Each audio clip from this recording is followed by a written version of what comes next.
ओम नमः सिद्धेभ्यः जय श्री ओम नमः सिद्धेभ्यः जय श्री ओम नमः सिद्धेभ्यः।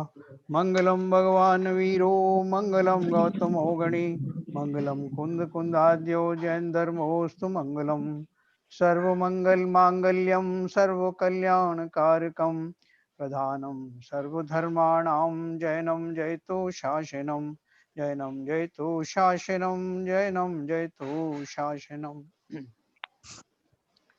हमारी चर्चा चल रही है द्रव्य के गुणों के बारे में। 6 द्रव्य हैं और सभी 6 द्रव्यों में कुछ कॉमन गुण होते हैं, सामान्य गुण होते हैं जो सभी द्रव्यों में समान रूप से पाए जाते हैं। हमने अभी तक कौन कौन से गुण पढ़े? निशु बताओ कौन कौन से गुण पढ़े हमने अभी तक? सबसे पहले अस्तित्व गुण। अस्तित्व, वस्तुत्व, द्रव्यत्व, प्रमेयत्व। Very good very good very good. और अरु गुरु लघुत्व। अगुरु लघुत्व हमारा चल रहा था, अभी हमारा चल रहा है अगुरु लघुत्व। तो गुण की परिभाषा तो बहुत शॉर्ट में दी हुई है सभी किताबों में, तो अगर हम उतने मात्रों को पढ़ें तो परिभाषा वाला काम तो हमारा चल जाएगा, लेकिन उसके अंदर में क्या रहस्य भरा है वो अपन पढ़ रहे हैं, क्योंकि वो हर जगह मिलेगा नहीं अपने को। तो इसलिए मैं अभी विशेष थोड़ा सा समय लेकर के आपको इन गुणों का जो है स्वरूप बता रहा हूँ कि कॉमन गुण बताए जाएंगे आपके, और इसके बाद एक गुण प्रदेशत्व गुण और आएगा। उसके बाद में जीव और पुद्गल के विशेष गुण अपन पढ़ेंगे, और ये पढ़ने के बाद में फिर अपन वापस अपनी उसी किताब पर जैन धर्म जानिए में चलेंगे, क्योंकि ये भी विस्तार सब जगह मिलता नहीं है, और एक बार समझ में आ जाएगा तो आपको बहुत सारी जो है बाद में आने वाली जो परेशानी है वो दूर हो जाएंगे। तो अपन कल पढ़ रहे थे कि ये अगुरु लघुत्व सिद्धांत क्या है, जिसमें अपन ने इसकी परिभाषा तो अपन ने एक ही पढ़ी थी कि एक द्रव्य दूसरे द्रव्य रूप नहीं होता, जिस शक्ति के कारण से द्रव्य में द्रव्यपना कायम रहता है, अर्थात एक द्रव्य दूसरे द्रव्य रूप नहीं होता, एक गुण दूसरे गुण रूप नहीं होता, और द्रव्य में रहने वाले अनंत गुण बिखर कर अलग अलग नहीं होते।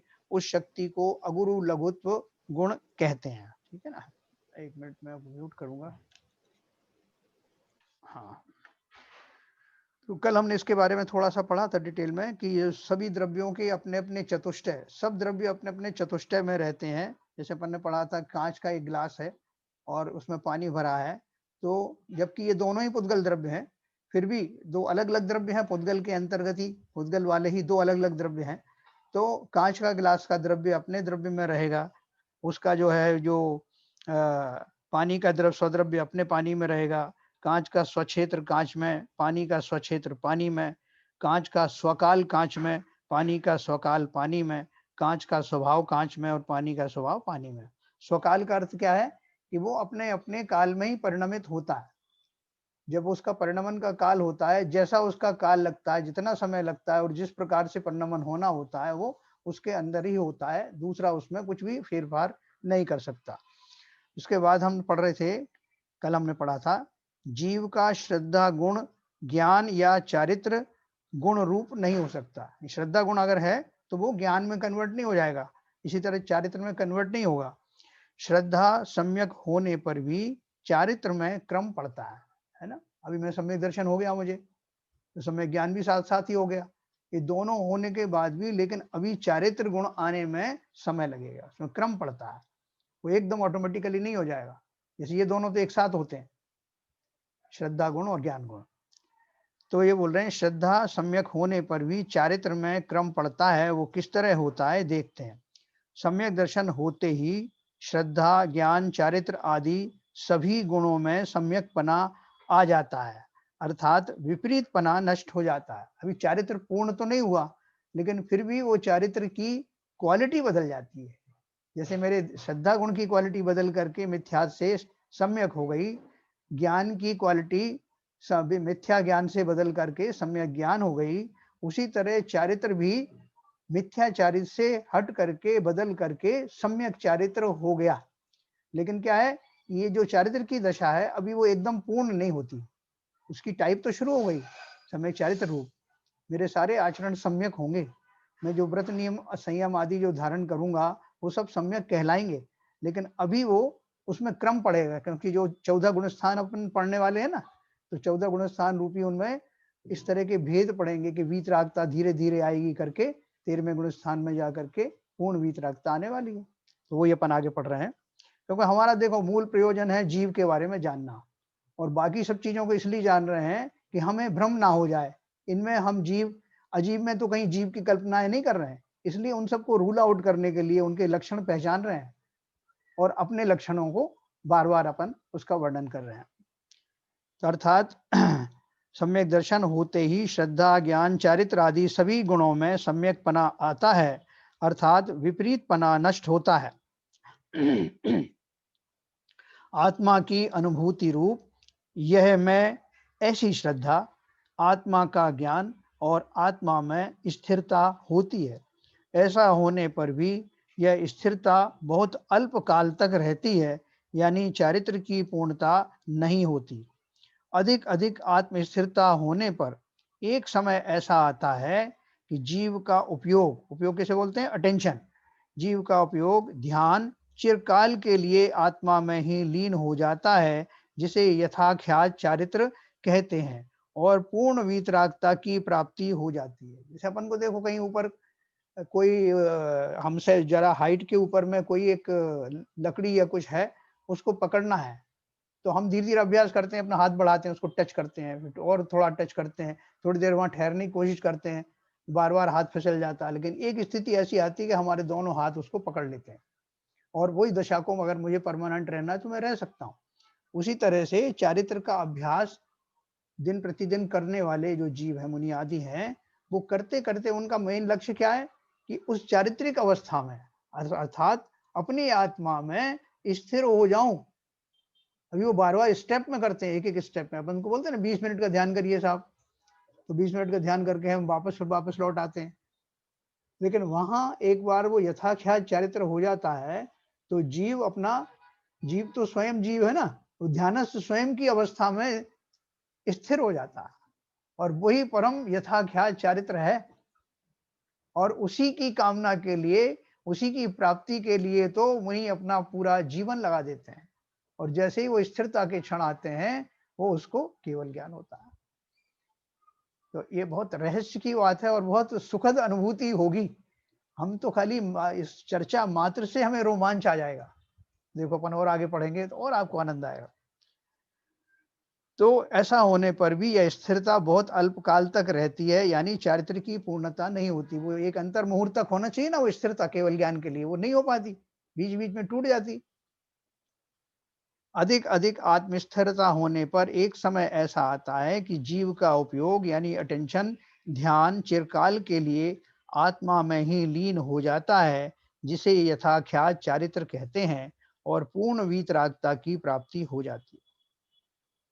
ऐसा हो जाने के पश्चात ज्ञान जो अब तक अल्प विकसित था वह भी पूर्ण विकसित होता है, अर्थात अनंत ज्ञान यानी केवल ज्ञान प्रकट होता है ना। देखो वीतरागता क्या है, वीतरागता चारित्रिक गुण की पर्याय है। अभी मैं रागी हूं ना, रागी द्वेषी हूं, तो मेरा चारित्र रागी रागमय है। ज्ञान गुण की पर्याय क्या है, दर्शन गुण की पर्याय क्या है, चारित्र गुण की पर्याय क्या है, ये अपन पढ़ने वाले हैं। सब बहुत अच्छे से समझ में आएगा अपने को। लेकिन अभी फिलहाल जो प्रसंग आया उसमें क्या बताया, वीतरागता। इन्होंने दो बातें इसमें लिखी, पूरा मेरा अटेंशन ध्यान चिरकाल के लिए आत्मा में लीन हो जाता है, जिसे यथाख्यात चारित्र कहते हैं, और पूर्ण वीतरागता की प्राप्ति हो जाती। पूर्ण वीतरागता हो गया मतलब चारित्र भी मेरा पूर्ण हो गया और ज्ञान भी पूर्ण हो गया। ऐसा हो जाने के पश्चात ज्ञान जो अब तक अल्प विकसित था वह भी पूर्ण विकसित होता है। अल्प विकसित किसे कहते हैं, देखो मुनिराज के छठवां सातवां गुण से, सातवें गुण से तो शुद्धोपयोग शुरू होता है, और 12वें गुण स्थान में के अंत में जाकर के वो उनका अधूरा ज्ञानपना संपूर्ण होता है। 12वें गुण स्थान के अंत में तो तब 13वां गुण स्थान प्रकट होता है, जिसे हम अरहंत अवस्था कहते हैं ना। तो हमारी परिभाषा का तीसरा भाग है। तीसरा भाग कौन सा है, अपन ने इसमें बोला था ना, एक द्रव्य दूसरे रूप नहीं होता, एक गुण दूसरे गुण रूप नहीं होता, और द्रव्य में रहने वाले अनंत गुण बिखर कर अलग अलग नहीं होते। उस शक्ति को अगुरु लघुत्व गुण कहते हैं। तो अब इसका तीसरा पार्ट क्या है, कि द्रव्य में रहने वाले अनंत गुण बिखर कर अलग अलग नहीं होते। इसके आगे क्या है, एक द्रव्य दूसरे द्रव्य का कुछ भी नहीं कर सकता, कारण अगुरु लघुत्व गुण।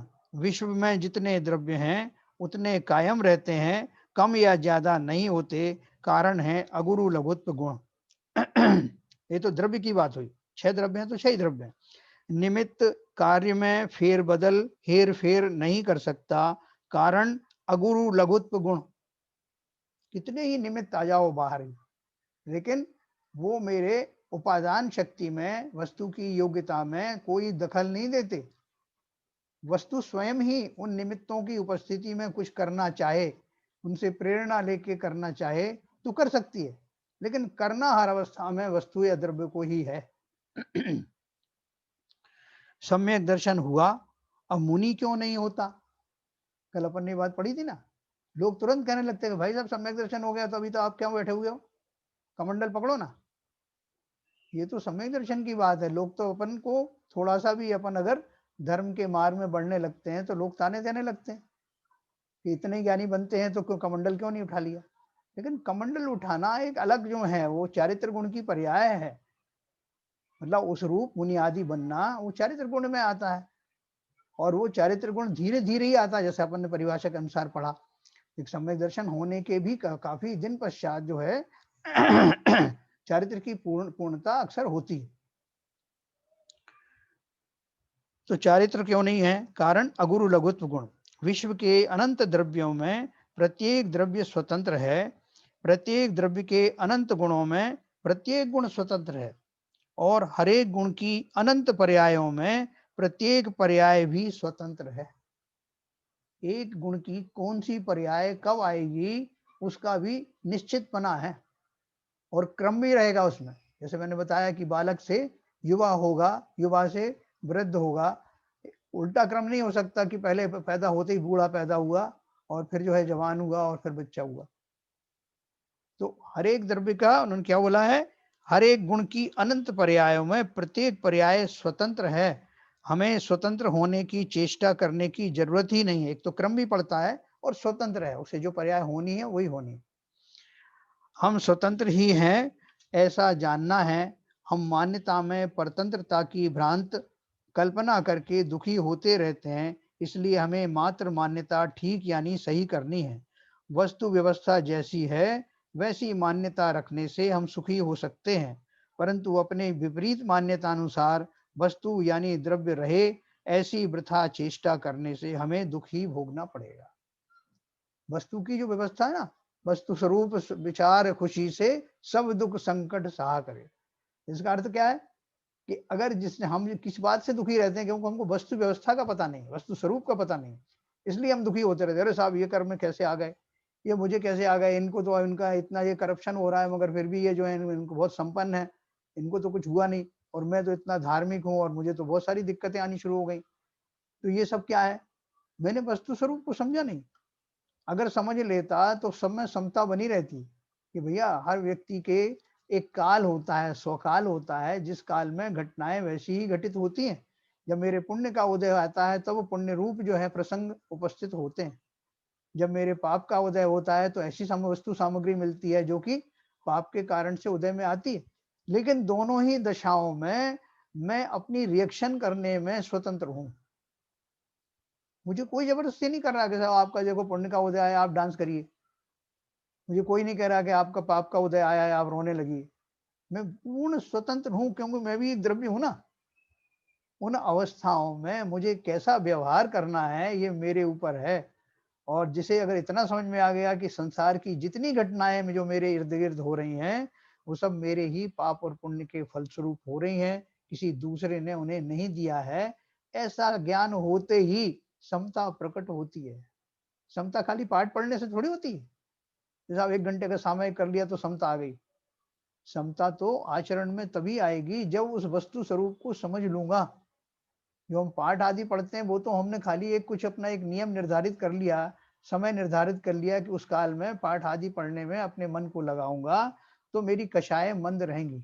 लेकिन जब तक उसका अगर स्वरूप समझ लिया साथ में तो सोने में सुहागा हो गया। कषाय तो मंद हुई हुई, और उसके अलावा उस काल में मैं वास्तव में उस समता का आनंद लेने लगूंगा। इस संसार में कोई भी घटना अच्छी बुरी नहीं होती, अच्छी बुरा तो है मेरी समझ। अगर वो समझ को मैं बराबर निरंतर रखूं, कर्म सिद्धांत के अनुसार सोचूं, तो संसार की कोई भी घटना प्रतिकूल नहीं है। सारी घटनाएं समता धारण करने वाली है, बुरी से बुरी और अच्छी से अच्छी। तो अनेक लोग आरोप लगाते हैं कि ऐसी स्वतंत्रता की शिक्षा देने से लोग स्वच्छंदी बन जाएंगे, परंतु उनका यह भय निराधार है। पर चतुष्टय में मेरा प्रवेश ही नहीं होता और पर में मैं कुछ कर भी नहीं सकता। ऐसा जानने से दृष्टि स्व चतुष्टय पर केंद्रित होगी, श्रद्धा स्व को पकड़ेगी, ज्ञान स्व को जानेगा और चारित्र स्व में लीनता करेगा। यही तो हमारा उद्देश्य। इस विश्व में अनंत जीव द्रव्य, अनंत पुद्गल द्रव्य, धर्म अधर्म आकाश और काल, ये सब द्रव्य अनादिकाल से एक क्षेत्रावगाह संबंध से रहते आए हैं। एक क्षेत्रावगाह मतलब जिस क्षेत्र में जीव द्रव्य रहते हैं उसी क्षेत्र में अनंत पुद्गल भी रहते हैं। उसी क्षेत्र में धर्म द्रव्य है, उसी क्षेत्र में अधर्म द्रव्य है, उसी में आकाश और काल सब है ना।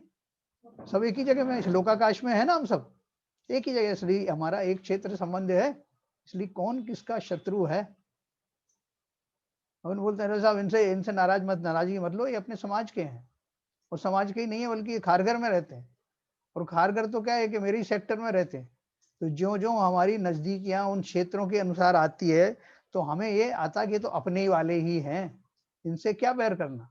संसार के समस्त जीव समस्त द्रव्य अपने ही तो हैं, उनसे क्या बैर करना, क्या द्वेष करना। लेकिन अपने हैं का अर्थ राग द्वेष करने वाली नहीं। होवे प्रेम जगत में, क्या है, होवे प्रेम परस्पर जग में मोह दूर ही रहा करे, ऐसा।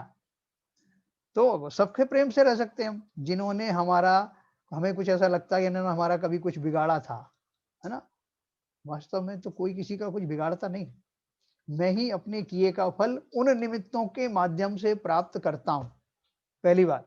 और दूसरी बात ये कि मैंने भी उनका बिगाड़ा था, ऐसे नहीं उन्होंने कुछ किया, दो बात। और तीसरी बात ये कि किसी का कुछ बिगड़ता नहीं। कितनी भी उठापटक हो जाओ, ये जीव अजीव नहीं हो जाता, जीव वैसा ही बना रहता है।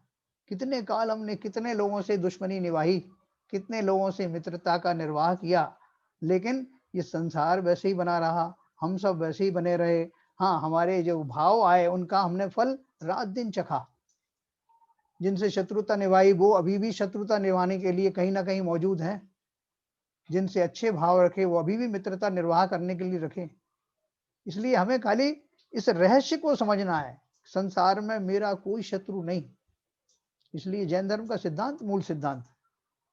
देखो इन्होंने श्री राजचंद्र जी थे ना, श्रीमद राजचंद्र जी, उनकी माँ जो है वो कृष्ण भक्त थी, लेकिन उनके पिताजी जो है जैन धर्म को मानते थे। तो वो ये कहते हैं कि मुझे जैनियों की बहुत सारी चीजों से बड़ा द्वेष था, कि वो उतनी साफ सफाई से नहीं रहते जैसे ब्राह्मण रहते हैं। वो ब्राह्मण थे उनकी माँ, तो और भी बहुत सारी चीजों से उनको जो है अच्छा नहीं लगता था जैनियों का। लेकिन एक बात उन्हें बहुत अच्छी लगती थी जैनियों की, कि उनके समस्त शास्त्रों में, समस्त व्याख्यानों में समस्त जीवों को मित्र कह करके संबोधित किया। समस्त जीवों से मेरी मित्रता हो, ये उनको बहुत अपील करी बात। और इसलिए वो बाद में पूरा जैन बन गए, जैन धर्म में ही आ गए, पूरे समाधि पूर्वक उनका मरण हुआ। बहुत बड़ी बड़ी बात हुई। तो इसलिए संसार में सभी जीव मेरे मित्र ही हैं, कोई मेरा शत्रु नहीं। ऐसा भाव निरंतर, इसकी प्रैक्टिस करनी पड़ेगी। फैक्ट तो यही है। तो इस विश्व में अनंत जीव द्रव्य, अनंत पुद्गल द्रव्य, धर्म अधर्म आकाश और काल, ये सब द्रव्य अनादिकाल से एक क्षेत्रावगाह संबंध से रहते आए हैं। फिर भी प्रत्येक द्रव्य अपने अपने स्वरूप से कायम है। एक जीव द्रव्य दूसरे जीव द्रव्य रूप नहीं हुआ है, अथवा जीव द्रव्य पुद्गल द्रव्य रूप नहीं हुआ। जीव के गुण पुद्गल में नहीं गए और पुद्गल के गुण जीव में आकर नहीं मिल गए। ज्ञान, दर्शन, चारित्र, सुख, वीर्य आदि मेरे यानी जीव द्रव्य के गुण हैं। ये मोटे मोटे गुण हैं। ज्ञान, दर्शन, चारित्र, सुख, वीर आदि मेरे यानी जीव द्रव्य के गुण हैं। और स्पर्श, रस, गंध, वर्ण आदि शरीर के अर्थात पुद्गल के गुण हैं। देखो इनको अपन को अलग से पहचानना है ना, क्योंकि मुझे भ्रम हो जाता है अक्सर कि ये शरीर जो है यही तो मैं हूं। तो कैसे तुम हो सकते भाई? उस द्रव्य के लक्षण ही अलग हैं और तुम्हारे अलग। इसलिए आप उसको खुद जस्टिफाई कर सकते हो, खुद उसको देख सकते हो, परख सकते हो कि क्या ये गुण मुझ में है जो उसमें है? नहीं है। तो हम दोनों अलग अलग द्रव्य हैं। गत 50 सालों से मेरा इस शरीर से संबंध है। एक ही जगह में दोनों का अस्तित्व है। फिर भी इस शरीर में जानने की पात्रता यानी शक्ति निर्माण नहीं हुई। शरीर में तो शक्ति नहीं है ना ज्ञान की। और मुझ में स्पर्श, रस, गंध, वर्ण आदि प्रवेश नहीं कर सके। पुद्गल के साथ में हम 50 साल से 100 साल से रह रहे हैं शरीर के साथ, लेकिन शरीर का कोई भी गुण जीव में नहीं आया और जीव का कोई भी गुण शरीर में नहीं गया। मनुष्य की जीवित अवस्था में भी ज्ञान करने वाला तो जीव ही है। शरीर तो जड़ अचेतन कलेवर है। देखो एक ध्यान से सुनना क्या बोल रहे हैं। मनुष्य की जीवित अवस्था में भी ज्ञान करने वाला तो जीव ही है। अभी मैं अगर जो जीवित हूं तो मैं ज्ञान कौन कर रहा है? बोले साहब जीवित अवस्था में तो, जब मैं जीवित जिसे कहता हूं उस अवस्था में तो आत्मा ही ज्ञान करती है। तो मरने के बाद ये शरीर मर गया तो अब कौन ज्ञान करेगा? देखो मनुष्य की जीवित अवस्था में भी ज्ञान करने वाला तो जीव ही है। शरीर तो जड़ अचेतन कलेवर है। मनुष्य के मरने पर यह शरीर ज्ञानहीन है। यह हम प्रत्यक्ष देखते हैं, अनुभवते हैं। परंतु जीवित अवस्था में शरीर में भी ज्ञान नहीं है। जीवित अवस्था में भी, जब हम जीवित हैं, मरने के बाद तो हम बोलते हैं शरीर में ज्ञान नहीं है, लेकिन हम जब जीवित अवस्था में तब शरीर में ज्ञान है क्या? तब भी ज्ञान नहीं। दोनों ही कंडीशन में ज्ञानी तो जीव ही है ना। और बल्कि उसको जीवित कहते ही इसलिए क्योंकि मैं उसमें हूं, इसलिए उसको जीवित कहता हूं। लेकिन दोनों अवस्थाओं में जानने की कार्य, जानने की योग्यता तो जीव में ही है। यह बात बताने पर भी अनेकों के गले नहीं उतरती। शरीर में आत्मबुद्धि यही इसका कारण है। अगर आपसे हम किसी से कहते हैं हम कि भैया ये शरीर तो आज भी मुर्दा है, तो क्या बात कर रहे हो आप? शुभ शुभ बात करो। शरीर कहाँ मुर्दा है? अभी तो हम जीवित है ना। इस जीवित अवस्था में भी वो जीवत्वपना मेरे कारण दिखाई दे रहा है, बाकी शरीर तो आज भी मुर्दा है। ठीक है ना। और जैसे ही मैं निकल जाता हूं लोग कहते हैं ये बॉडी को जल्दी ठिकाने लगाओ। तो देखिए अब अगुरु लघुत्व गुण हमने जो जाना उसके क्या लाभ है ना, अपन शॉर्ट में भी समाप्त करेंगे इसको। अगुरु लघुत्व गुण जानने से जो लाभ प्राप्त हुआ वो मुख्य रूप से इस प्रकार है। पहला, वस्तु स्वरूप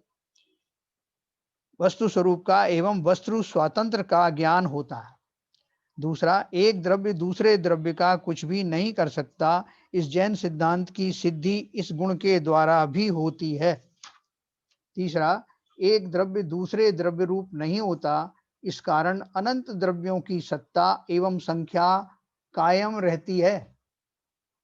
कोई किसी में मिलता ही नहीं, तो जितनी संख्या उतनी संख्या बनी रहती है। विश्व में 6 द्रव्य एक क्षेत्र में रहने पर भी प्रत्येक द्रव्य के अपने गुणधर्म कायम रहते हैं। जीव और शरीर के इकट्ठे रहने पर भी जीव स्वतंत्र है और पुद्गल स्वतंत्र है। उनमें से द्रव्य, गुण अथवा पर्याय तक एक दूसरे में प्रवेश नहीं कर सकती एवं एक दूसरे का कार्य वे नहीं कर सकते। मैं शरीर हूं या शरीर का कर्ता धरता हूं, इस खोटी बुद्धि का नाश होता है। देखो ये हमारी बहुत कॉमन चीज है, क्योंकि शरीर से हमारा इतना ज्यादा गहरा संबंध है। जन्म से लेके मरण तक हर कार्य में वो पार्टिसिपेट करता है। तो हमको ये भ्रम होते देर नहीं लगती, और जब जब हम जो जो सोचते हैं वैसा वैसा शरीर करता है, करता हुआ देखा जाता है। इससे हमें अच्छे अच्छों को भ्रम हो जाता है कि या तो शरीर ही मैं हूं, या शरीर मेरा है, या शरीर की क्रियाओं को मैं कर सकता हूं। और ये तीनों ही बातें गलत हैं। इस सिद्धांत से हमको ये अच्छे से समझना है। अच्छा, एक गुण दूसरे गुण रूप नहीं होता, इस बात को समझने से श्रद्धा गुण पहले पूर्ण शुद्ध होता है और चारित्र गुण की शुद्धता में क्रमिक विकास होता है, ये बात ख्याल में आती है। एक गुण का हमने समझ लिया कि ज्ञान गुण श्रद्धा गुण नहीं हो सकता, श्रद्धा गुण ज्ञान नहीं हो सकता, और इन दोनों में से कोई भी गुण चारित्र गुण भी नहीं होता, और चारित्र का जो विकास है वो धीरे धीरे होता है, स्टेजेस में होता है। अनंत गुण बिखर कर अलग अलग नहीं होते, इसका तात्पर्य है कि जहां द्रव्य के एक गुण की सिद्धि कर सकते हैं, वहीं पर उस द्रव्य के अन्य अनंत गुण हैं, यह बात सिद्ध होती है। जीव का ज्ञान गुण हमारे ध्यान में आता है, वहीं पर जीव के अनंत गुण हैं, यह सिद्ध होता है। तो इस तरह से हमने अभी आज इसके बारे में पढ़ा, अगुरु लघु सिद्धांत के बारे में। अब मैं आपको अनम्यूट करूंगा, और किसी के कोई प्रश्न हो तो पूछिए। हाँ, पूछ सकते हैं, कोई प्रश्न हो। सर एक प्रश्न था, विपुल बोल रहा हूँ। हाँ बोलिए बोलिए। ये बात तो जैसे समझ में आती है कि जीव अलग है और शरीर अलग है और एक दूसरे में कुछ कर नहीं सकते, लेकिन ये देखने में आता है जैसे कि कोई आपको घटना हुई और उससे उससे आपको जैसे कि कोई दुखद घटना हुई या कोई सुखद घटना हुई, तो उसका इमीडिएट इफेक्ट शरीर पे पड़ता है। मतलब जैसे आपने कोई ऐसी चीज देख ली, वो शरीर कांपने लगता है, डरावनी, या फिर आपको कोई अच्छी चीज मिली तो अच्छा आनंद का अनुभव होने लगता है शरीर को जी।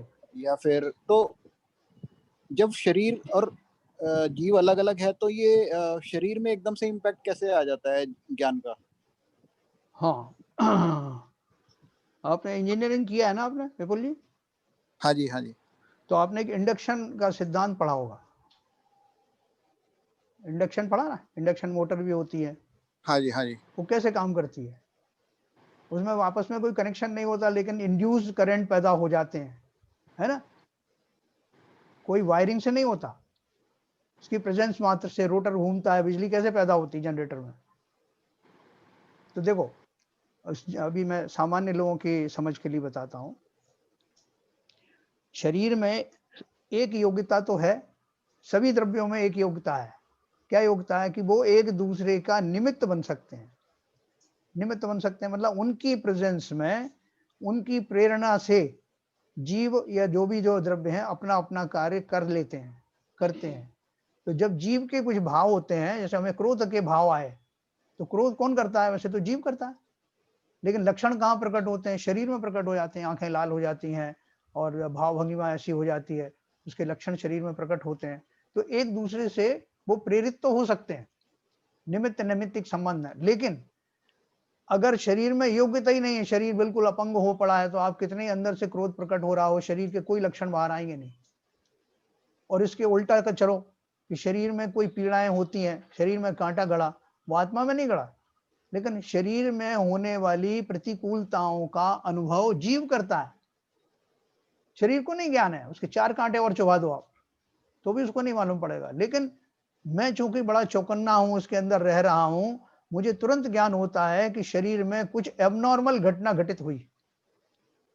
वो एबनॉर्मल घटना का की सेंसेशन मुझे ही होती है, और मैं पूरे उसमें व्याप्त हूं ना। संपूर्ण शरीर के अंदर, संपूर्ण शरीर में आत्म प्रदेश है, तो मुझे तो तुरंत मालूम पड़ जाता है कि शरीर में क्या घटना घटित हुई।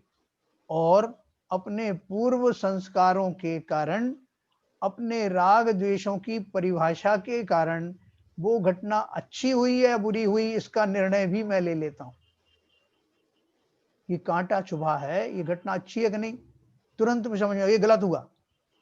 क्या करना चाहिए? हाथ फौरन आज्ञा पाते हैं, मस्तिष्क में एक साथ डाटा हमारा सेव है कि जैसे ही इस तरह की घटना हो, वो घटित होता है, हाथ तुरंत वहां चले जाते हैं, ठीक है ना। वो जो शरीर है, उसने जो है प्रेरणा पाई जीव के भावों से, कि जीव के जिस समय ऐसे भाव हों कि कांटा निकालो, उस समय शरीर में योग्यता होगी तो शरीर के हाथ वहां पहुंच जाएंगे। और 99% तो ये योग्यता होती है शरीर में। इसलिए हमारा दोनों इतनी अच्छे से सिंक्रोनाइज हो जाते हैं कि हमको लगता है कि जीव ने इधर कहा और शरीर ने आज्ञा मानी, इसलिए शरीर या तो मेरी आज्ञा में है या मैं ही शरीर हूं। ये घटनाएं इतनी जल्दी जल्दी होती हैं, इधर मुझे भाव आया, उधर शरीर की क्रियाएं हुई, तो हमें हमेशा ये भ्रम होता है कि शरीर की क्रियाएं मैंने ही की। और शरीर में जैसे कोई चीजों की कमी हुई, जैसे भूख लगी, तो भूख शरीर को लगती कि आत्मा को लगती? कमी तो, डेफिशिएंसी तो शरीर में ही हुई, लेकिन उसका अनुभव किसे हुआ? जीव को हुआ। जैसे जो है माँ बाप होते हैं ना, तो बच्चे को देख के पहचान जाते हैं कि अब ये भूखा हो गया। बच्चा नहीं कह रहा, लेकिन माँ बाप जो है ज्ञानी हैं तो वो समझ जाते हैं लक्षणों से। उसी तरह शरीर में होने वाली जो अर्जेस हैं, जो पेशाब जाने की अर्ज है, भूख की अर्ज है, जो भी अर्ज है, वो अर्ज जीव नहीं जानता, लेकिन जीव में होने वाली उन अर्जेस का ज्ञान जीव को, शरीर में होने वाली उन चीजों की, उन कमियों के बारे में जीव को ज्ञान होता है, और जीव तदनुसार ऐसा उपाय करने का भाव करता है, और भाव के कारण फिर वो शरीर के ऊपर आता है। वो शरीर ही बस उस तरह निमित्त बनता है कि वो उन भावों के अनुसार कार्य करे, करेक्टिव एक्शन लेता है। ठीक है सर? तो और कुछ समझ में नहीं आया तो बताएं विपुल जी। जैन साहब, हाँ एक सेकंड, विपुल जी नहीं सर, क्लियर। क्लियर हो गया? नहीं हुआ? नहीं क्लियर हो गया। ओके, हाँ बोलिए शिवजन सर। ये अभी आपने अस्तित्व, वस्तुत्व, देवत्व, प्रमेयत्व और ये लघु गुण बताए जी। अब इसमें इतना सूक्ष्म अंतर है, हाँ, दे आर कंफ्यूजिंग एक्चुअली। नहीं, मैं आपको कंफ्यूज नहीं होने दूंगा, मैं बीच तो बीच में आपको इसलिए उनमें भेद बताऊंगा। थोड़ा इस स्टेज पे है, हाँ थोड़ा इसको मतलब एक ब्रीफ कर देंगे क्या? हाँ, बिल्कुल बिल्कुल, मैं बीच आप कहेंगे तब भी करूंगा, नहीं कहते तब भी मैं करता। तो देखो अभी हमने और अभी एक प्रदेशत्व गुण आ रहा है, वो मैं अभी बाद में पढ़ता हूँ। देखो इसमें हमने जो पढ़े थे, मैंने इसलिए उनको शॉर्ट में लिख के रखा हुआ है, आपको बता देता हूँ। अच्छा, बहुत बढ़िया। देखो अपन ने सबसे पहले पढ़ा था अस्तित्व गुण। तो अस्तित्व गुण में द्रव्य की सत्ता अनादि अनंत है, ये अस्तित्व गुण है। जी हाँ, द्रव्य की सत्ता अनादि अनंत है, शुरू से ही द्रव्य हैं और हमेशा रहने वाले हैं, ऐसा उनकी जो एग्जिस्टेंस बताने वाले जो गुण हैं, उसका नाम अस्तित्व गुण है, ठीक है सर? दूसरा गुण था वस्तुत्व गुण। प्रत्येक द्रव्य का कार्य या परिणमन उसी द्रव्य के द्वारा अपने अनंत गुणों के माध्यम से होता है ना? प्रत्येक द्रव्य का कार्य या परिणमन उसी द्रव्य के द्वारा अपने अनंत गुणों के माध्यम से होता है, इसे वस्तुत्व गुण कहते हैं, ठीक है सर? मैं बीच बीच में आपको और भी बताऊंगा कई बार, तो भूल नहीं पाएंगे आप। तीसरा है द्रव्यत्व गुण, अपन ने पढ़ा। तीसरा द्रव्यत्व गुण क्या है? प्रत्येक द्रव्य का परिणमन निरंतर अखंड रूप से चलता है। एक वस्तुत्व गुण में तो मैंने क्या बताया था कि अपने गुणों से के द्वारा प्रत्येक जीव का अपना अपना परिणमन होता है, और यहाँ क्या बता रहा हूँ कि प्रत्येक द्रव्य का ये परिणमन निरंतर होता है, अखंड चलता है, इसे द्रव्यत्व गुण कहते हैं, ठीक है ना? उसके बाद हमने कौन सा गुण पढ़ा? प्रमेय गुण का। प्रमेय गुण में अपन ने क्या पढ़ा? प्रमेय गुण में कि हर एक वस्तु, हर द्रव्य किसी ना किसी ज्ञान का विषय अवश्य बनता है, किसी ना किसी ज्ञान में वो जरूर जाना जाता है। ये हर एक द्रव्य का एक गुण है, जिसे हम प्रमेयत्व गुण कहते हैं। अभी देखो कंफ्यूजन आपको कहाँ हो सकता है? वस्तुत्व गुण में और अगुरु लघुत्व गुण में कंफ्यूजन हो सकता है। क्यों हो सकता है? कि वस्तुत्व गुण में मैंने बताया एक गुण दूसरे गुण का कार्य नहीं करता, सब अपना अपना कार्य करते हैं। पहले मैंने ये भी बताया था कि प्रत्येक द्रव्य का कार्य परिणमन उसी द्रव्य के द्वारा अपने अनंत गुणों के माध्यम से होता है, ये वस्तुत्व गुण है। और उसके साथ साथ एक गुण दूसरे गुण का कार्य नहीं करता, सब अपना अपना काम करते हैं, ये वस्तुत्व गुण था। अब अगुरु लघुत्व गुण जो हमने पढ़ा, उसमें क्या लिखा है? एक गुण दूसरे गुण रूप नहीं होता। वस्तुत्व गुण में तो पढ़ा था एक गुण दूसरे गुण का कार्य नहीं करता, और अगुरु लघुत्व में क्या है? एक गुण दूसरे गुण रूप नहीं होता, मतलब वो बदलता नहीं है कि उसकी जगह पे दूसरा कोई आ जाए, दूसरा कोई काम करने लग जाए, है ना? एक तो पहले में क्या होता है? एक गुण दूसरे गुण का कार्य नहीं करता, और दूसरे में था एक गुण दूसरे गुण रूप नहीं होता, यानी श्रद्धा गुण बदल करके चारित्र गुण नहीं हो जाएगा, चारित्र गुण बदल करके ज्ञान गुण नहीं हो जाएगा। काम करना अलग बात है और उस रूप होना अलग बात।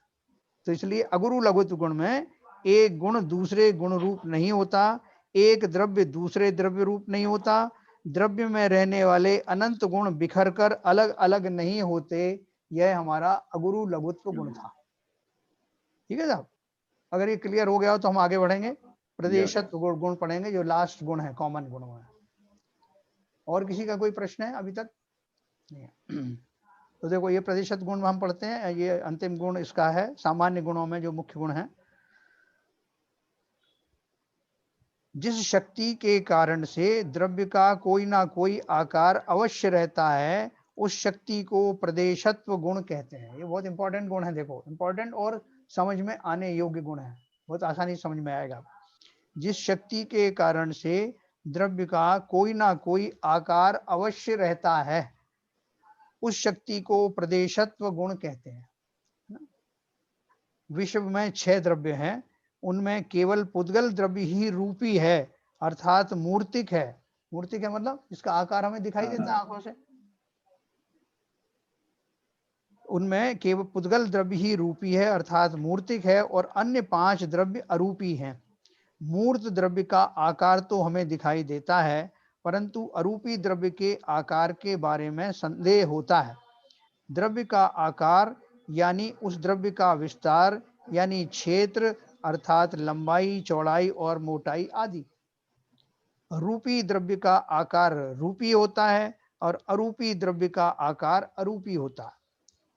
प्रत्येक द्रव्य का आकार उसके अपने प्रदेशत्व गुण के कारण होता है, अन्य द्रव्य के कारण से नहीं होता। कोई भी द्रव्य या कोई भी जीव पर द्रव्य के आकार का कर्ता हो नहीं सकता, है ना। हम बोले कि साहब हमने उसको बना दिया, हमने उसको कर दिया, तो कोई किसी का करता नहीं। अपन उसमें कहानियों में पढ़ते हैं ना कि बाबा ने उसको जो है चूहा बना दिया, बाबा ने उसको मुर्गी बना दिया, अपन पढ़ते हैं ना। तो वो एक कहानियों की बात है, लेकिन बनाने की जो बात है, जब तक बनाएगा कौन, उस जीव का अपने में ही वो प्रतिशत गुण होता है, जिसके कारण से वो बनता है, जीव में या पुद्गल में। जीव का भी प्रतिशत गुण में अपन आगे पढ़ेंगे। असंख्य प्रकार के पेड़ पौधे, विविध आकार के फूल पत्ते, विभिन्न आकारों के पशु पक्षी हम देखते हैं, इनका आकार किसने बनाया होगा? कमल के फूल का आकार किसने बनाया?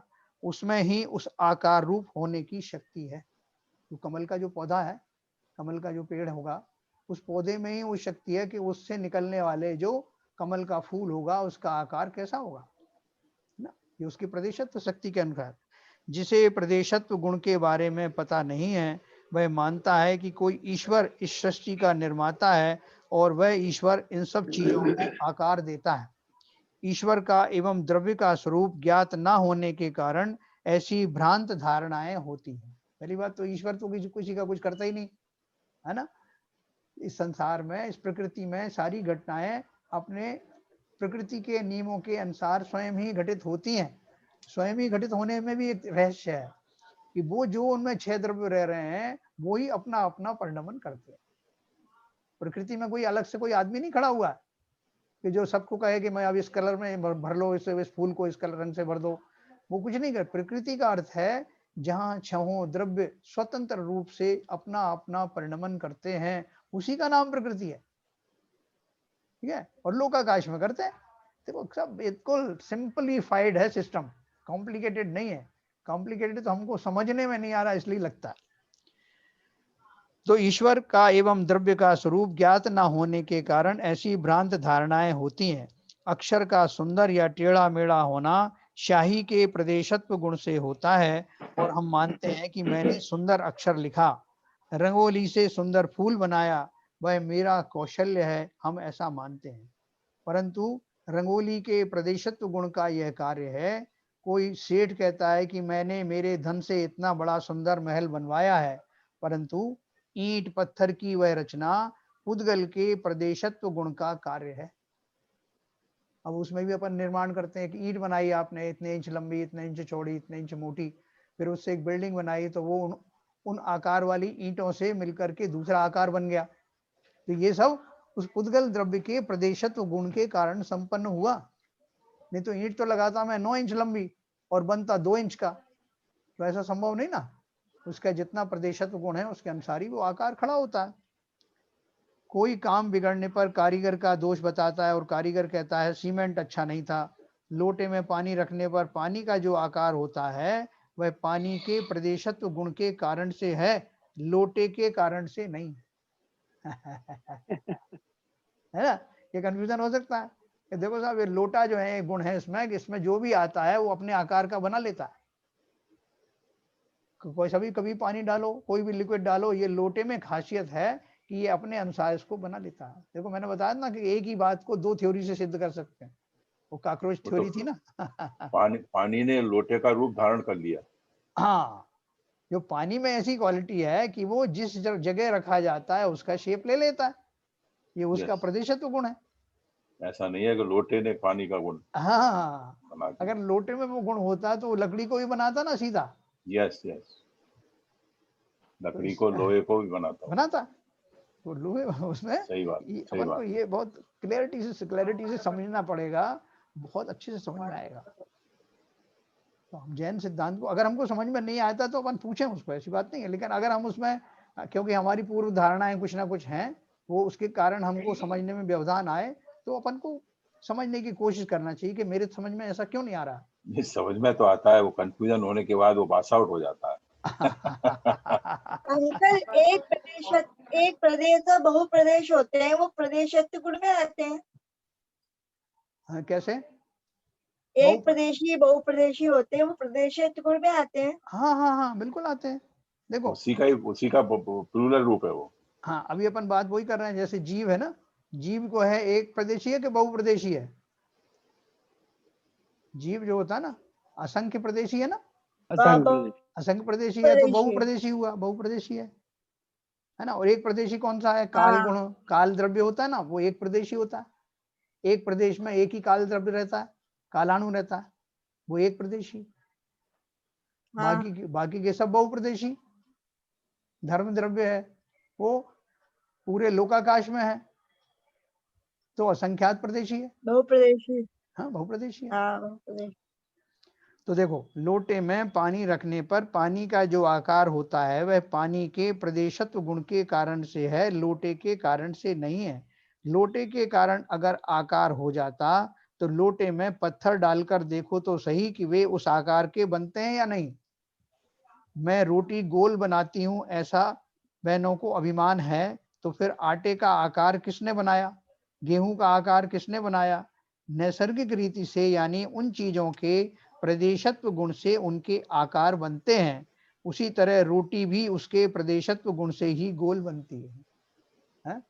अपन एक दूसरे को क्रेडिट देते हैं ना, यार बहन जी ने बहुत बढ़िया गोल रोटी बनाई एकदम, ठीक है, उसमें योग्यता थी ना उस रोटी में, उस आटे में, कि उस रूप वो परिणमित हो, या उसकी उस योग्यता के कारण हम तो निमित्त बने। तो हमें जो है इस बात को बहुत अच्छे से समझना है, कहाँ किस बात को निमित्त कहते हैं और किसको कर्ता कहते हैं। सारा जो हमारा जो मति भ्रम जो होता है वो इसी कारण से होता है, हम निमित्तों को कर्ता मान लेते हैं। वो बहुत क्लियर। हाँ बोले। चलो कोई बात नहीं। कौन कोई पूछ रहा था? मैं म्यूट कराओ। म्यूट करता हूँ। देखो ये बंद मत करना। तो कुम्हार ने घड़ा बनाया ऐसा हम कहते हैं, परंतु घड़े का आकार तो मिट्टी के प्रदेशत्व गुण का कार्य है। सुनार कहता है मैंने सोने का हार बनाया है, परंतु हार का जो डिजाइन आकार है वह सोने के प्रदेशत्व गुण का कार्य है। कोई स्त्री अभिमान करती है कि मेरे बच्चे मेरे जैसे ही सुंदर दिखते हैं और मेरे कारण ही वे इस तरह सुंदर बन गए, परंतु वास्तव में उन शरीरों का आकार उद्गल के प्रदेशत्व गुण का कार्य है।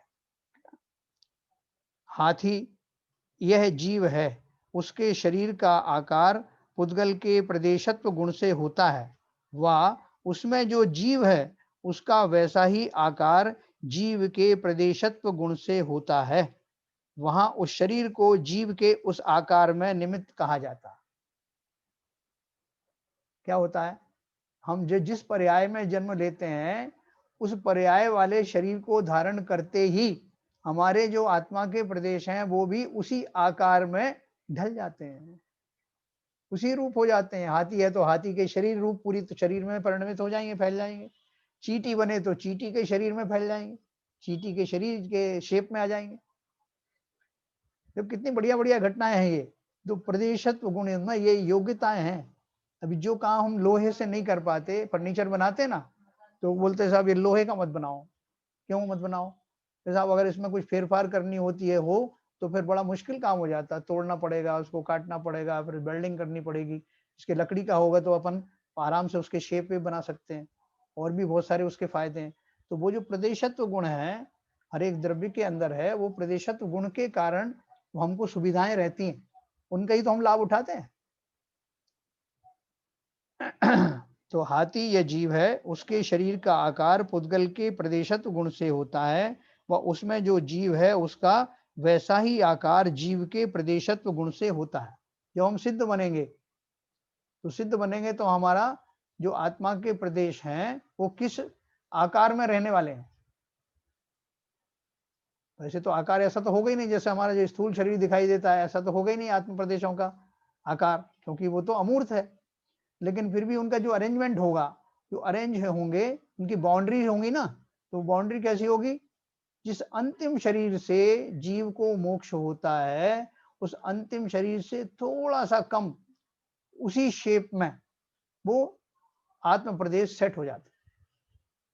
तो अंतिम शरीर होता है, उस शरीर से थोड़ा सा न्यून आकार में ही, वैसे ही के वैसा, जैसे पुरुषाकार में ही है, चाहे वो खड़गासन में हो चाहे पद्मासन में, तो उसी शेप में जाकर के वो आत्म प्रदेश सेट हो जाता है। ऐसा वो अपने प्रदेशत्व गुण के कारण है, तो तब भी वो असंख्य प्रदेश ही रहता है।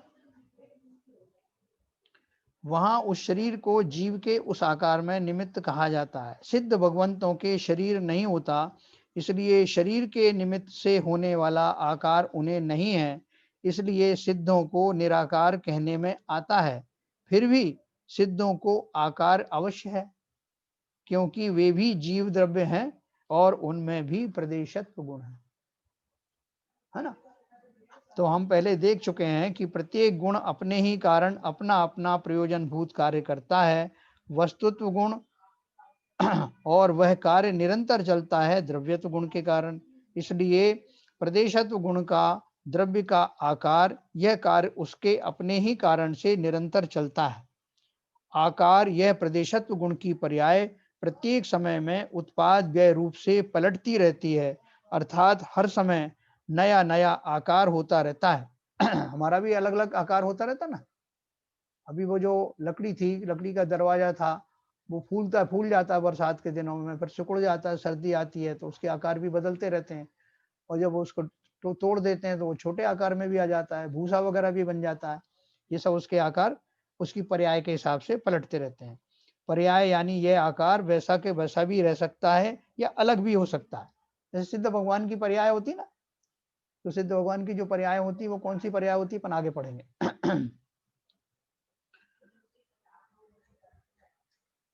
जैसे कोई ने लिखा भी है, कितने सालों से फर्नीचर वैसा की वैसा है, दिन ब दिन पुराना होता जा रहा है। कोई हमसे कहता ना कि आपका फर्नीचर कब से ऐसा देख रहे हैं हम जब से आए, वैसे ही वैसा बना हुआ है, पड़ा हुआ है, वो पुराना हो रहा है, आप बोर हो रहे हैं, बोर नहीं होते इनको, बदल दो।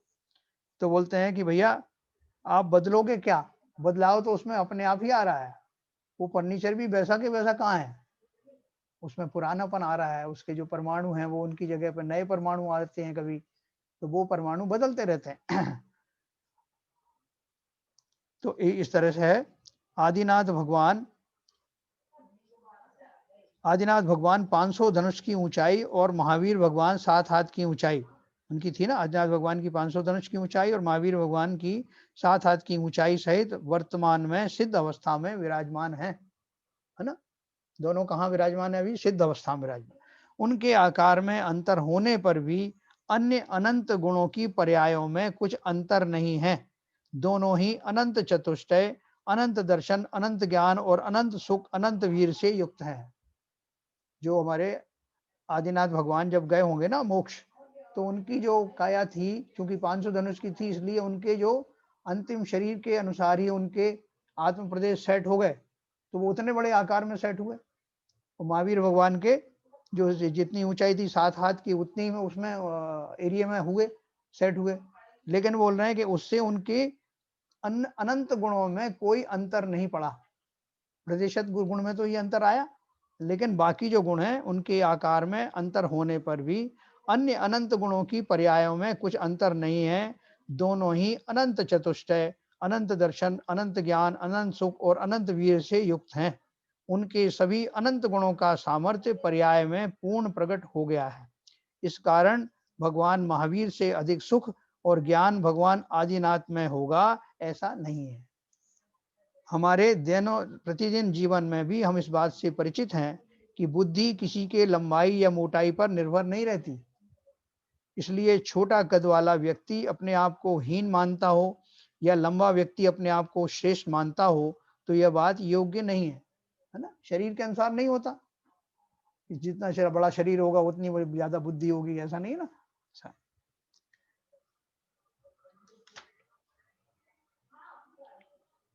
इन्होंने लिखा है, देखो, सिद्धों के शरीर नहीं होता, इसलिए उनका आकार हॉलो होगा, शून्य के समान अभावात्मक होगा।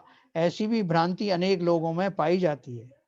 लेकिन और पहले के जमाने की सिद्धों की मूर्ति ऐसी भी देखने में आती है कि धातु के अंदर मनुष्याकार बनाया हुआ है, परंतु सिद्धों का ठोस यानी घन आकार है। आत्म तत्व को विज्ञान घन कहा है। जीव में अनंत गुण ठसाठस भरे हुए हैं, है ना। प्रदेशत्व गुण की हर समय नई नई पर्याय होती है।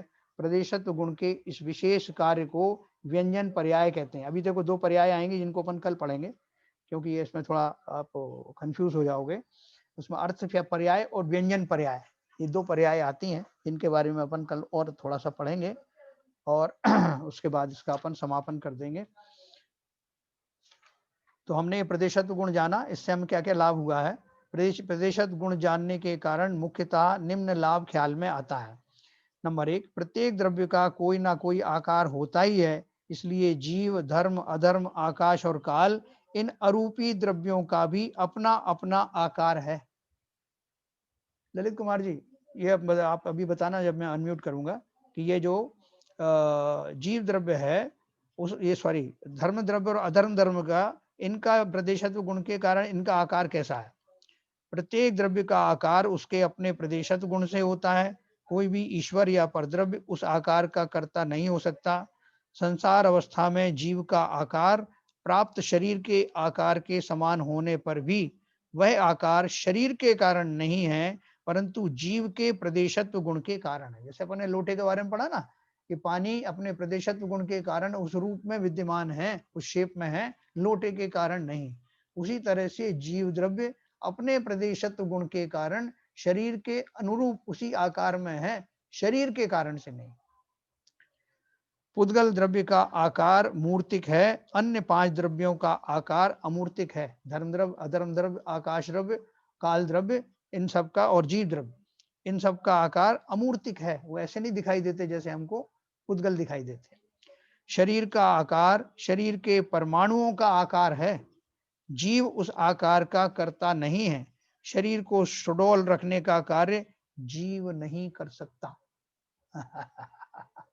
तो बोले, आप तो रोज बोलते हैं रामदेव जी कि भैया शेप में ले आओ शरीर को, और हम कोशिश भी करते हैं और जिम भी जाते हैं और हो भी जाते हैं, शेप में हो जाते हैं ना। तो देखो, ये बहुत रहस्यजनक बातें हैं कि इस कार्य में जीव ने क्या किया, और शेप में आने का कार्य जीव ने किया कि शरीर ने स्वयं ही किया।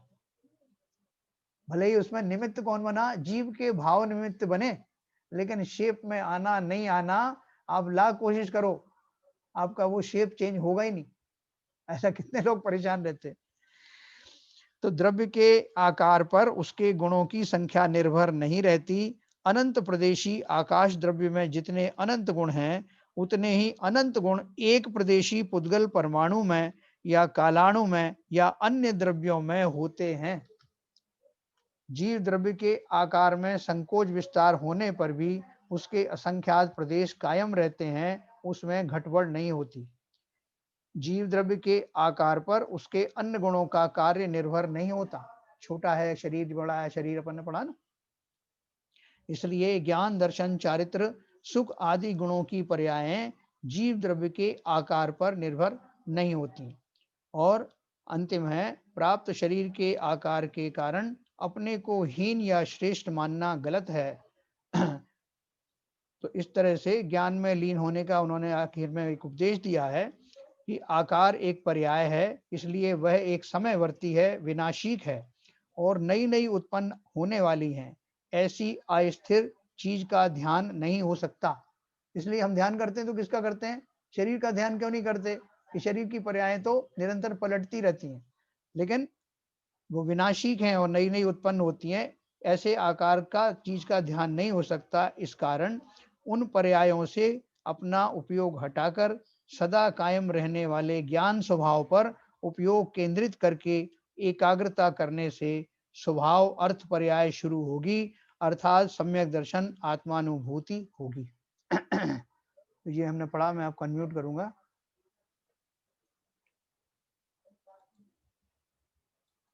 हाँ, किसी को कुछ पूछना हो तो पूछें।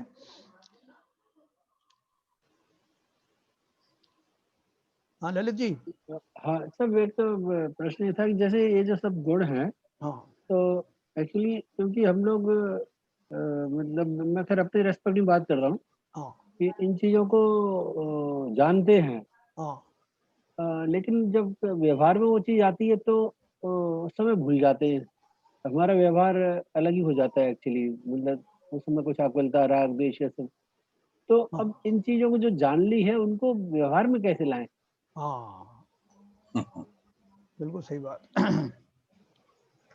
देखो, इसी का नाम तो अभ्यास है। अभ्यास किसे कहते हैं?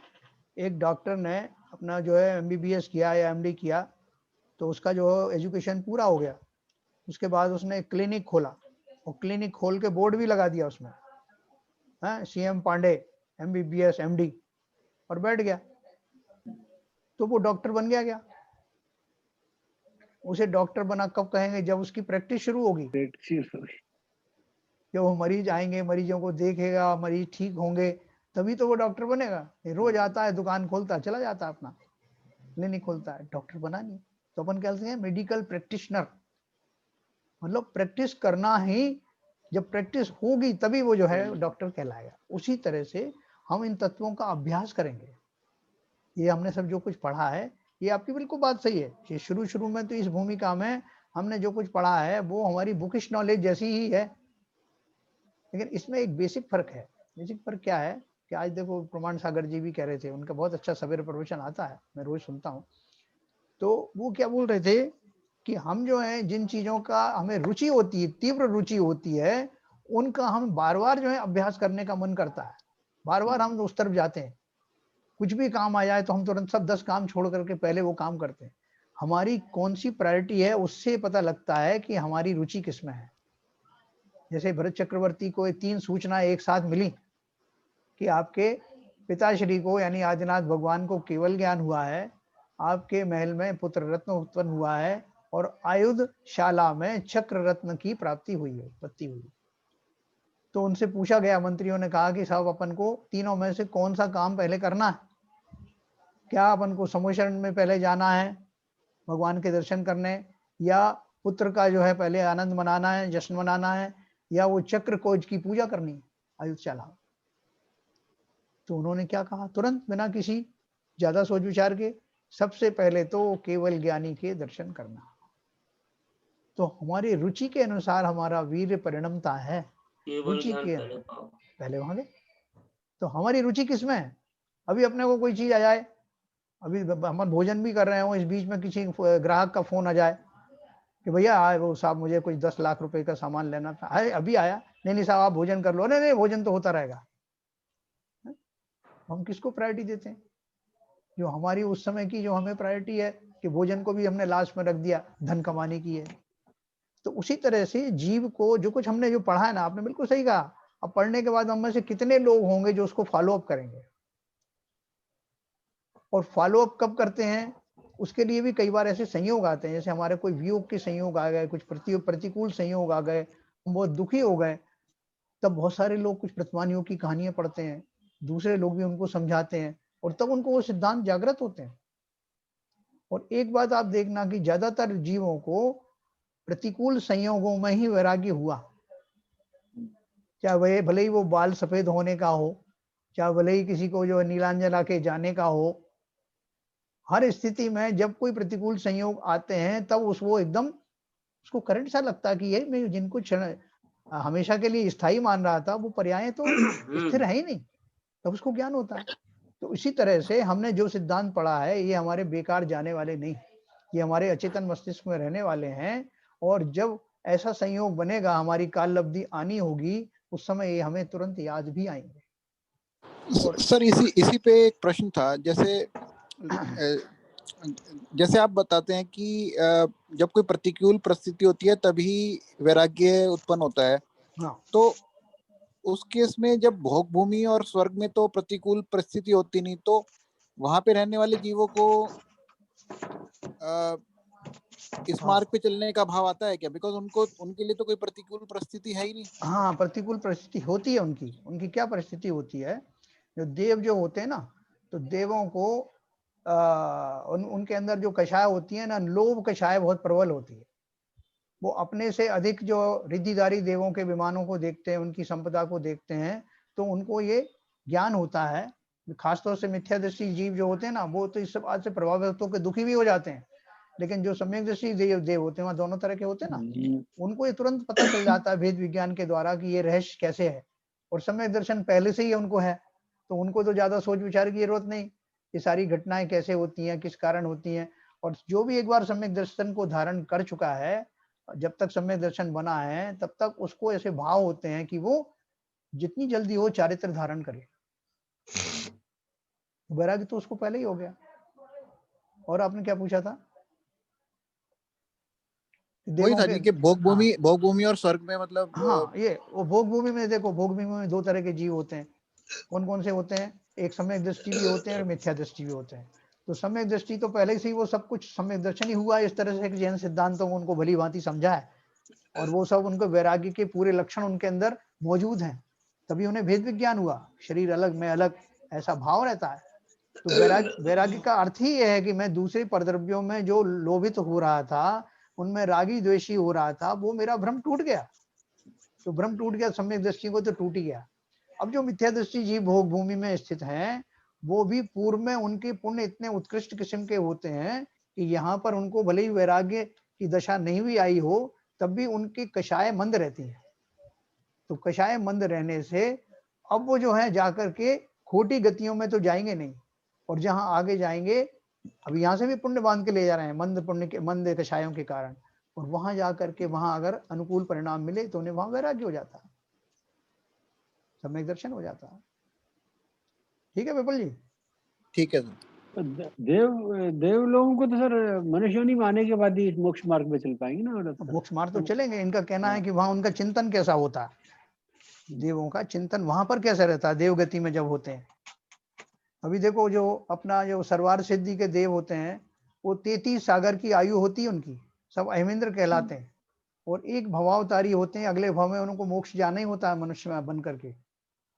तो लेकिन फिर भी वो 33 सागर की काल तक, पूरी अवधि तक तत्वों का चिंतन, उनकी चर्चा ही करते रहते हैं, और इतनी चर्चा करते हैं कि एक चर्चा दूसरी बार रिपीट नहीं होती। तो सोचो वो क्या करते होंगे। सम्यक दृष्टि तो है ही वो सारे, फिर भी धर्म चर्चा करते हैं। देखो, ये जीव के परिणाम, हमारी रुचि है ना। जैसे हमने एक नावल पढ़ा तो हमें बहुत अच्छा लगा, अब दूसरा नावल खोज रहे हैं उसी राइटर का, क्योंकि हमारा इंटरेस्ट है ना, बदल बदल के पढ़ रहे हैं लेकिन उसी राइटर के पढ़ रहे हैं। तो ये भी सर्वज्ञ की वाणी में जो आता है तत्वों का, वो सब उसका रोज डिस्कशन हो रहा है, चर्चा का। तो आपने जो प्रश्न किया वो बिल्कुल सही प्रश्न किया, कि हम इसलिए भूल जाते हैं कि हमारी रुचि जो है वहां पर रहती नहीं, बनी नहीं रहती। लेकिन इसका अफसोस भी नहीं करो। कैसे अभ्यास करने का अर्थ ही है कि मैं रुचिवान बना रहा हूँ।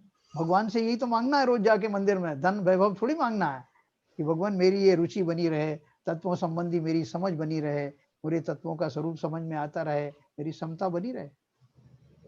यही हमारा जो है चिंतन होना चाहिए, और यही हमारी मांग कह लो, प्रार्थना कह लो, यही होनी चाहिए। तो चलिए, समय हो गया। जिनवाणी स्तुति करें। आप एक प्रश्न पूछने वाले थे ना? हाँ, मैंने यही पूछा था आपसे कि जो धर्म द्रव्य, अधर्म द्रव्य आदि अरूपी द्रव्य हैं, वो उनका प्रतिशत गुण के कारण वो कहाँ रहते हैं, उनका शेप क्या रहता है, कितने क्षेत्र में वो रहते हैं? धर्म द्रव्य तो पूरे लोक में है ना, एक्चुअली लोक में है। एक प्रदेश है तो लोक में है वो पूरा, लोकाकाश में पूरे। लोकाकाश में तो लोकाकाश का जितना आकार है वही उनका आकार है। ठीक है सर, तो ये समझ में आ पाया जो कुछ तो मैंने आज थोड़ा बताया। हाँ बढ़िया रहा, जी बढ़िया। जी जी तो कल अपन जो है इनके 2 स्पेसिफिक गुण पढ़ेंगे, उद्गल द्रव्य के स्पेसिफिक गुण, ये तो जनरल गुण पढ़े हैं, और जीव द्रव्य के। ये 2 अगर हमारे समझ में आ गए तो हमारा बहुत सारा काम हो गया। ठीक है सर, तो चलिए आप जिनवाणी स्तुति करेंगे।